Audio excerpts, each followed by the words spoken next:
What if I told you that one of the most important skill you can possess in life has nothing to do with how smart you are, how much money you have, or even who you know? It is much more simpler. It is the ability to reset quick. The thing is that life is going to throw punches.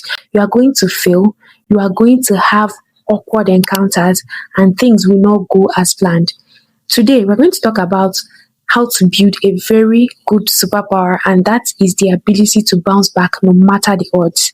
Now, let's clear something up right away. I'm not here to give you toxic positivity. I'm not going to tell you just smile and pretend that everything is fine when everything is clearly not fine.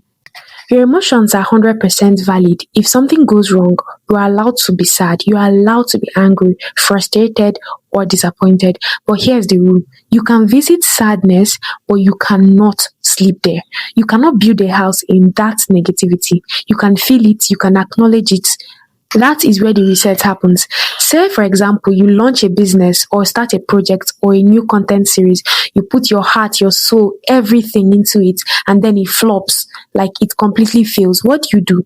Option A, you let the failure define you. You spend months telling yourself, maybe I cannot just do this. Maybe this thing is just not for me. I'm such a failure. Or option B, you reset quick. You take a day or two to feel the sting. Yes, it's going to hurt. Then you stand up, brush the dust off, and then begin to look at everything critically. You ask yourself questions: what worked? Why didn't it work? Why did it fail? You plan strategically and you fix the loopholes, and then you relaunch. The failure was not the end of the story, it was just a rough first draft.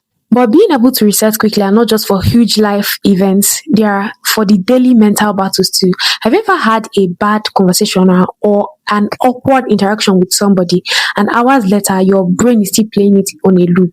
That annoying voice that is telling you, oh, why did you say that? They probably think you're weird. You've completely ruined the relationship. Instead of letting that negative loop ruin your day, you're going to flip the script. Force yourself to generate a positive or a realistic alternative to what that voice is saying. Tell that voice, okay, maybe it was awkward, but it's over. Or you can say, next time I'll communicate better. Stop giving a 5-minute interaction a 24-hour service in your mind. Another example is if you set a goal to work out, to create content, or even to study every single day, then you miss a day or two, and then that voice begins to tell you, maybe just give up for the rest of the month, just fashi this thing. Reset quickly. Missing one day is an accident, but missing 2 days is the start of a bad habit. Forgive yourself and get back to it. Now, let's say you post on social media and you put yourself out there and someone leaves a mean comment. You feel small, but what do? You reset quickly. Separate the feedback from your identity and take any actual constructive advice, if there is, in the comment, and then you keep on moving. Don't let your opinion control you.